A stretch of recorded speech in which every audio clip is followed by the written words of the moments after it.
குருப்யோ நமः. அபார கருணா சிந்தும் ஞானதம் சாந்தரூபிணம் ஸ்ரீ சந்திரசேகர குரும் பிரணமாமி புதான்வகம். கலியுக தெய்வம் காஞ்சி மகான் இந்த யூடியூப் சேனல் பிரத்யேகமாக காஞ்சி பிரிவா மகாபிரிவா நடத்தி காண்பித்த இன்னும் நடத்தி கொண்டிருக்கும் பக்தர்கள்கிட்ட நடந்து கொண்டிருக்கும் அற்புதங்கள் இவற்றை பற்றி நம்ம ஒவ்வொரு நாளும் ஒவ்வொன்றை எடுத்து இதை பற்றி பேசிட்டு வரோம். இன்றைக்கி நிகழ்ச்சியோட தலைப்பு கை கொடுத்த தெய்வம் காஞ்சி மகான். நம்ம பாதாளத்தில் விழுந்துட்டோம்னாலும் நம்ம அவரை நம்பிந்தாருன்னா அவர் கையை தூக்கி விட்டுருவார். அதுதான் அது. அந்த மாதிரி ஒரு பாதாளத்தில் போன ஒரு பக்தரோட தான் எப்படி தூக்கியிருக்காருன்னு பார்க்க போகிறோம். பாம்பேயில் ஒரு காஞ்சி பிரிவா பரம்பரையாக இருந்த கைங்கரியம் பண்ணியிருந்த ஒரு குடும்ப பரம்பரை. ஆனால் அவர் அவ்வளோவா பண்ணதில்லை. அவருடைய தாத்தா வரைக்கும் பண்ணியிருக்கா. அப்புறம் இவர் கொஞ்சம் காஞ்சி மடத்துக்கு அப்படி இருக்குச்சே கொஞ்சம் வருஷம் ஒரு வாட்டி 2 வாட்டியே போயிட்டு வரக்கூடிய ஒரு பக்தர் அவர். அவருக்கு 2 பசங்க, ஒரு பையன் ஒரு பொண்ணு. அவர் சாதாரண குடும்பம், ரொம்ப ரொம்ப ஏழ்மையான குடும்பம்னு சொல்லலாம். ஒன்றும் கிடையாது. மறுபடி ஒரு சாதாரண சின்ன வேலையில் தான் இருந்தார். ஒரு குமாஸ்தாவாக இருந்துட்டு ஏதோ பணம் இருக்கிறத ஏதோ குடும்பத்தை நடத்துறதுக்கு சேர்த்து வச்சுக்கிறதுக்கு எதுவும் அவருக்கு பணமே கிடையாது. இப்படி அதுவும் பம்பாய் மாதிரி நகரத்தில் இருக்கும்போது எவ்வளோ செலவு. அவர் திடீர்னு ஒரு மாரடைப்பில் இறந்து போய்டுறாரு, யாரும் எதிர்பார்க்காத போது. அந்த குடும்ப பாரம் அவருடைய மனைவிக்கு வந்துடுறது. குடும்பத்தை இந்த பசங்க படிச்சுட்டு இருக்கா, அவன் ஸ்கூல் படிக்கிறான், 2 பேரும் ஸ்கூல் படிச்சுட்டு இருக்கா. ஸோ அந்த பசங்களை எப்படியாவது படிக்க வைக்கணும் அப்படிங்கிறதுக்காக அந்த அவள் அம்மாவுக்கு வேறு வழி தெரியல. கடைசியில் வீட்டு வேலை செஞ்சு கொஞ்சம் பணம் சம்பாதிச்சு அதை கொஞ்சம் வச்சுட்டு பசங்களை படிக்க வச்சுட்டே வரான். இந்த பையன் பியூசி கிட்ட வரான். அந்த பொண்ணு 10வது 10th ஸ்டாண்டர்ட் இது வரைக்கும் வரா. படிக்கும்போது அவள் அம்மா திடீர்னு இறந்து போயிடுறா. அவள் சாதாரண சின்ன வாடகை வீட்டில் தான் இருக்கா. என்ன பண்ணுறதுன்னு அவளுக்கு தெரியல. அந்த பையனுக்கு இப்போ எல்லா பொறுப்பும் அந்த பையனுக்கு வந்துடுது. இப்போ அப்படியே யோசித்து அவன் இது பண்ணும்போது பொண்ணை எப்படியாவது தன் தங்கையை படிக்க வச்சு நல்ல வேலையில் அமர்த்தி நல்லா கல்யாணம் பண்ணி கொடுக்கணும்னு அந்த பையனுக்கு ரொம்ப நாள் ஆசை. தான் எப்படி போனாலும் பரவாயில்ல, பொண்ணை தன்னுடைய தங்கையை நல்லபடியாக கொண்டு வரணும்னு. அதுக்கு வழி இல்லாமல் போயிடுத்தேன். ரொம்ப மனம் கலங்கினான். ஆனால் அந்த பொண்ணு கடைசியில் டிசைட் பண்ணி நான் வீட்டு வேலை நானும் செய்ய போகிறேன், நான் படிக்கிறதுக்கு போகலை, ஏன்னா நம்மளுக்கு வருமானமே இல்லையேன்னு சொல்லிட்டு அது ரொம்ப ரொம்ப கம்பல் பண்ணி அவன் ஒத்துக்க வச்சுடுத்து. அவனும் வேறு வழி இல்லாமல் ஒத்துன்ட்டான். அவனும் பியூசி இருந்தபோது முடித்த போது பியூசி முடிச்சுட்டான். அதோட நின்றுட்டான் அவன் வேலையை. இந்த பொண்ணு 10வது முடிச்சுடுத்து, அதோடு நின்றுடுத்து. இப்படியே ஸ்கூல் நின்றாச்சு. வீட்டு வேலை அந்த பொண்ணு செய்கிறது. இவன் எங்கேயாவது போய் தினக்கூலியில் ஏதாவது வேலை கிடைச்சா அதை போய் செஞ்சுட்டு அன்றைக்கி தினமும் ஏதாவது கொஞ்சம் பணம் கிடைக்கும், அதை கொண்டு வருவான். அப்படி ஆகாரத்துக்கு தான் ஒரு வாரத்துக்கு 5 நாள் சாப்பிட முடியும். அப்புறம் அந்த 5 நாள் 3 நாள் ஆச்சு. அதுக்கு மேலே அவனால் ஒன்றும் பண்ண முடியல. திடீர்னு அவனுக்கு ஒன்று தோணித்து. மகாபெரியவா தோண வச்சுருக்கார். நம்ம திருநெல்வேலியில் நம்மளுடைய சொந்தக்காரர் ஒருத்தர் இருக்கார், கொஞ்சம் வசதி படைத்தவர். அவரை நம்ம போய் பார்த்தா என்ன அப்படின்னு சொல்லி தோணி அவன் ஒரு லெட்டர் போடுறான். லெட்டர் போட்டுட்டு டைம் கொடுக்கல, அவர்கிட்டேருந்து பதில் வருதான்னு சொல்லிட்டு இவன் அடுத்த நாளே நாளைக்கு மறுநாள் வரேன் அப்படின்னு சொல்லிட்டு கிளம்பிடுறான். தங்கிய பத்திரமா நீ இருந்துக்கோ, ஆற்றுல ஜாகிரதையாக இருந்துக்கோன்னு சொல்லிட்டு அதுக்கான ஏற்பாடெல்லாம் பண்ணிவிட்டு இவன் கிளம்பி கையில் ஏதோ கொஞ்சம் சொல்ப பணம் இருக்குது, அதை எடுத்துகிட்டு ஏதோ ட்ரெஸ்ஸு 1-2 எடுத்துகிட்டு கிளம்பி அங்கே போயிடுறான். அவர் எப்படி ஏதாவது உதவி பண்ணுவார்னு இவனுக்கு ரொம்ப நம்பிக்கை. அந்த இடத்த அது ஒரு அக்ரஹாரம். பாம்பேயில் ஏதோ ஒரு தள்ளி ஏதோ ஒரு இடத்துல ரிமோட் இடத்துல ஒரு அக்ரஹாரம். அங்கே போய் சேர்ந்துடுறான். பார்த்தா வீடு பூட்டி இருக்குது. அதிர்ச்சி அவனுக்கு. என்ன பண்ணுறதுன்னு தெரியல. பக்கத்தில் இருக்கவாளை கேட்குறான். அவள் சொல்கிறா அவள் எங்கேயோ கிளம்பி போயிட்டா, எங்கேன்னு தெரியல. எப்படியுமே அவள் எதுவும் எங்ககிட்ட சொல்ல வர நாளாகலாம். இங்கேருந்து கிளம்பி போயிருக்காளே, அப்போ எங்கேயா போயிருப்பா அவள் ஊருக்கு, அது எங்கன்னு தெரியல அப்படின்னு அவள் பதில் சொல்கிறா. இவன் இவனுக்கு ரொம்ப கூச்சமானவன். யார்கிட்ட போய் எங்கே சாப்பிட்றதுக்கு போவான். ஆனால் இருக்கிற பணத்தை வச்சுட்டு அங்கேயே ஒரு பப்ளிக் ஏதோ ஒரு பாத் மாதிரி இருக்குது, அங்கே குளிச்சுண்டு ஏதோ கடையில் கிடைக்கிறத வாங்கி சாப்பிட்டுண்டு அன்றைக்கி இருந்து பார்க்குறான். அவள் வந்துடுவாளா. அன்றைக்கி வரல. அப்புறம் அடுத்த நாள் ஆறுது. அடுத்த நாளும் அதே மாதிரி அவன் அப்படி இருந்து அங்கேயே தங்கிக்கிறான். வீட்டு திண்ணையிலே படுத்துக்கிறான். அங்கேயும் ஒன்றும் நடக்கலை. அன்றைக்கும் வரல.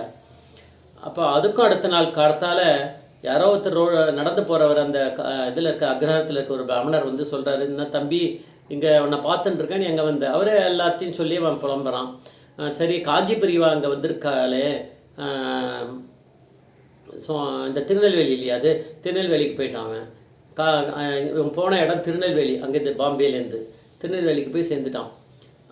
அங்கே தான் அங்கே தங்கியிருந்தான். இப்போது நம்ம காஞ்சிபுரிவால் நான் பார்க்க போகிறேன், அவனை ஒன்றா அழிச்சுட்டு போகிறேன் அப்படின்றார். சரி நல்லது அப்படின்னு சொல்லிட்டு இவன் அங்கே அவரோட கிளம்பி போகிறான்.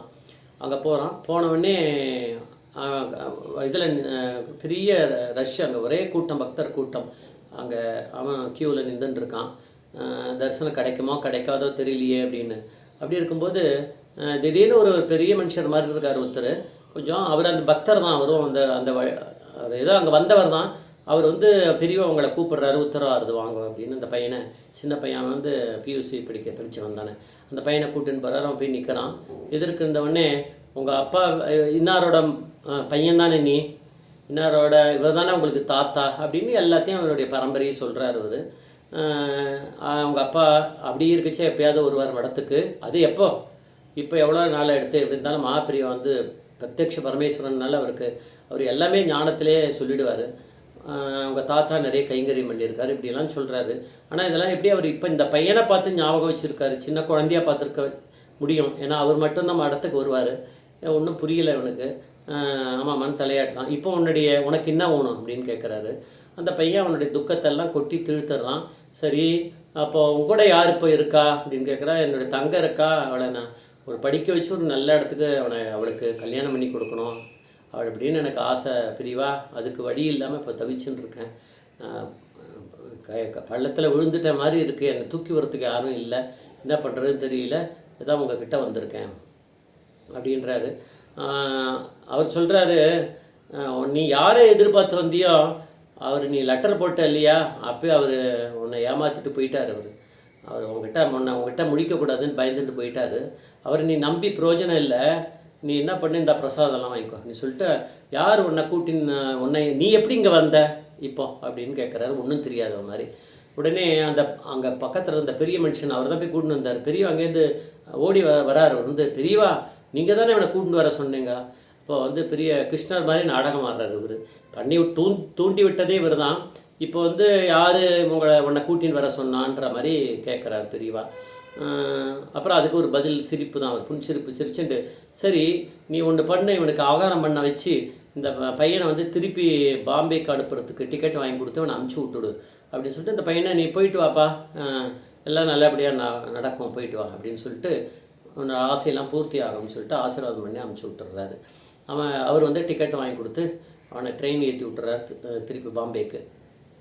பாம்பே போய் சேர்ந்துடுறான். பாம்பே போய் ஸ்டேஷனில் இறங்கிடுறான். அங்கே உடனே இறங்கி பிளாட்ஃபார்மில் இறங்கினே டிக்கெட் செக்கர் வராரு, அந்த டிடிஆர். அவர் டிக்கெட் எங்கன்னு கேட்குறாரு. இப்படி ஃபஸ்ட்டு பேண்ட்டு தடவரான், பேண்ட்டில் இல்லை. சரி ஷர்ட்டில் நிச்சயம் இருக்குன்ட்டு அது உள்ளுக்குள்ளே பேக்கெட்டுக்குள்ளே ஷர்ட்டை விட்டு அது கை விட்டு பார்க்குறான், அதுலேயும் இல்லை.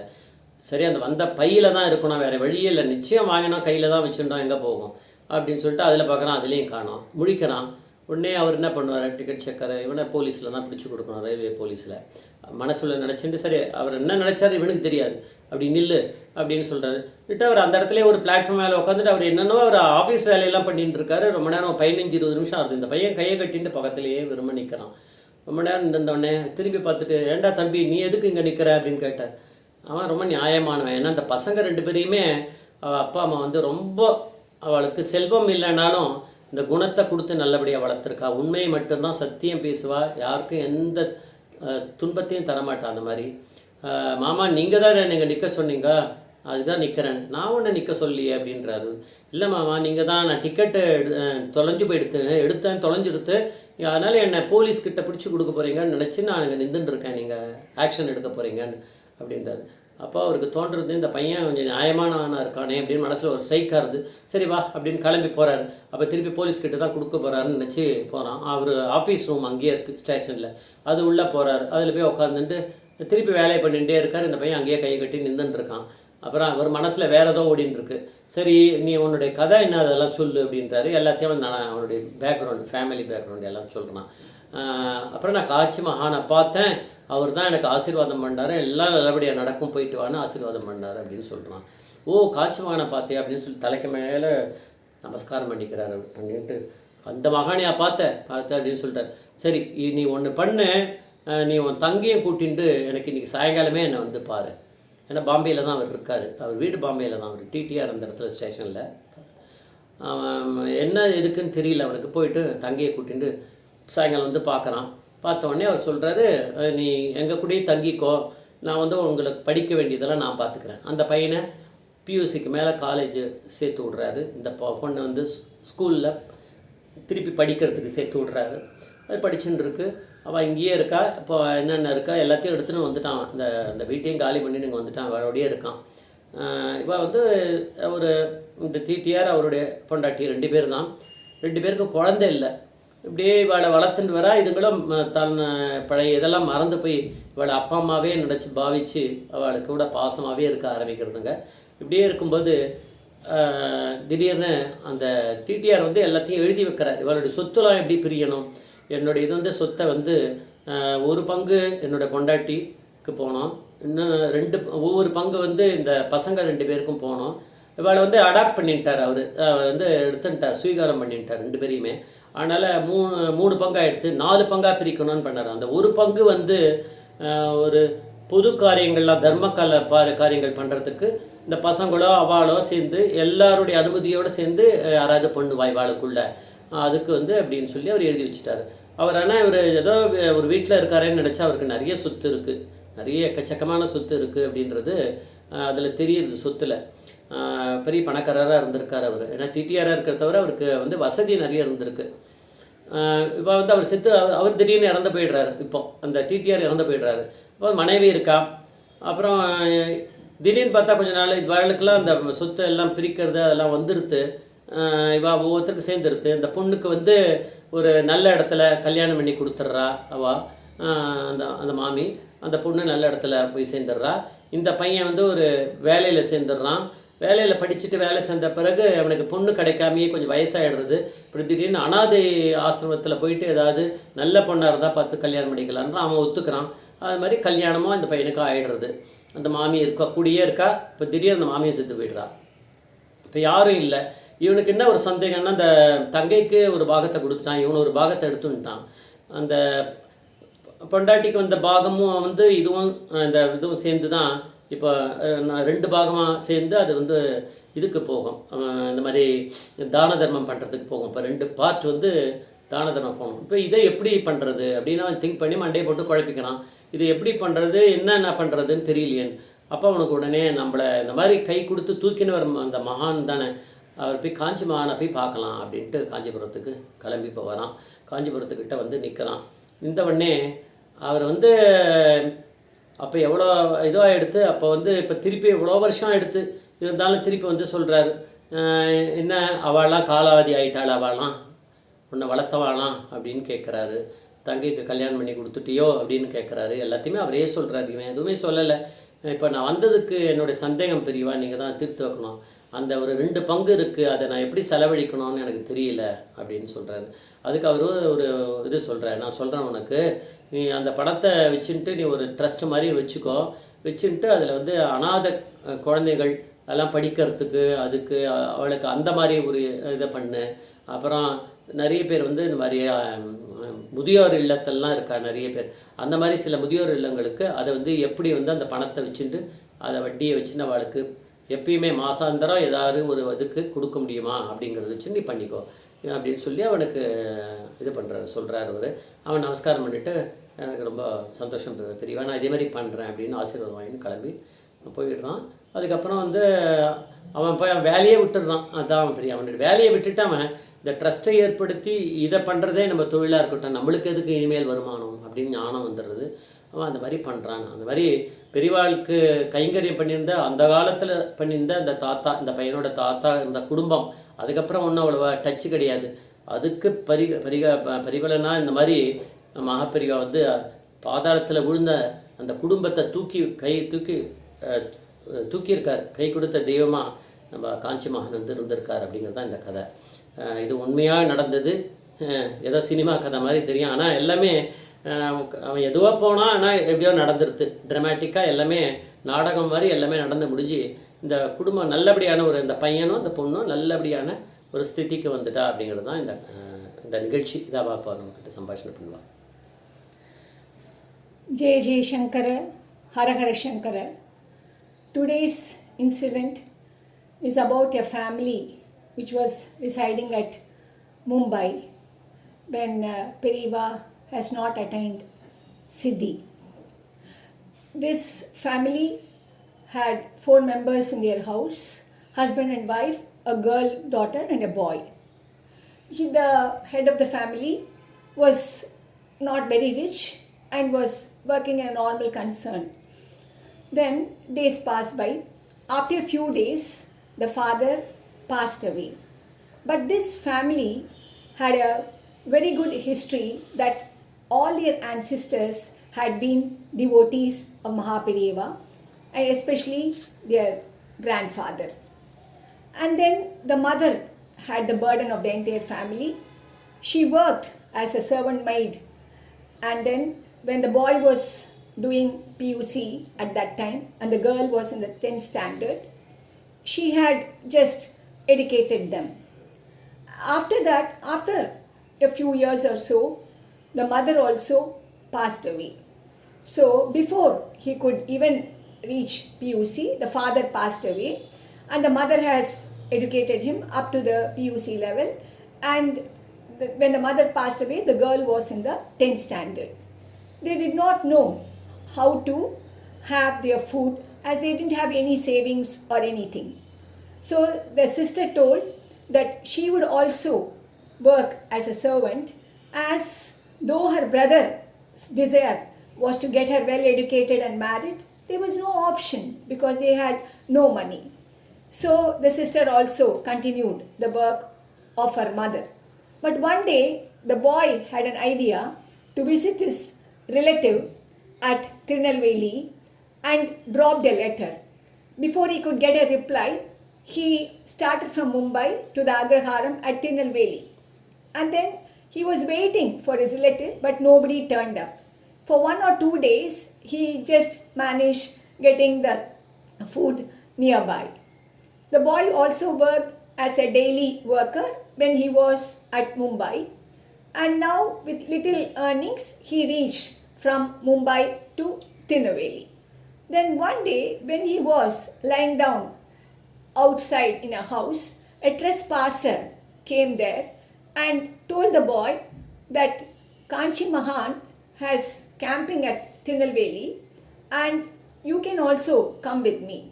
I see you here for the past 2 days, and the boy also narrates his story to the trespasser. Then both of them go to see the Kanchi Mahaan. The Kanchi Mahaan asks the boy, who brought you here? And then he says that it was the rich guy, the trespasser, who brought me here. Then the trespasser asks the Mahaan, Periva, you only asked me to call this boy, and now you yourself question like this. But the Mahaan just gave a sweet smile. Then the boy narrates all his sufferings to Kanchi Mahaan. The Kanchi Mahaan says, you return to Mumbai and all your sufferings will be solved. And this rich person will give you the fare for the return ticket, and blessed him with his prasadam. The boy also left, boarded the train, and when he got down at Mumbai, to his astonishment, he found that the ticket was lost. He didn't know what to do. The ticket checker, the TTR, insisted him and said, okay, you just wait here for some time. And he was doing with his own work. After some time, he asked the boy, why are you waiting here? He forgot, the ticket checker forgot as to why he made the boy to wait. But the boy, having come from a very well-behaved family, told the truth. He said that I lost my ticket and you told me that you would be taking me to the police. So I'm just waiting for that. And then a sudden flash of thought occurred to the ticket checker. How come this boy is so truthful? He can easily say, I don't know why, and he can go to his house. But he told the truth.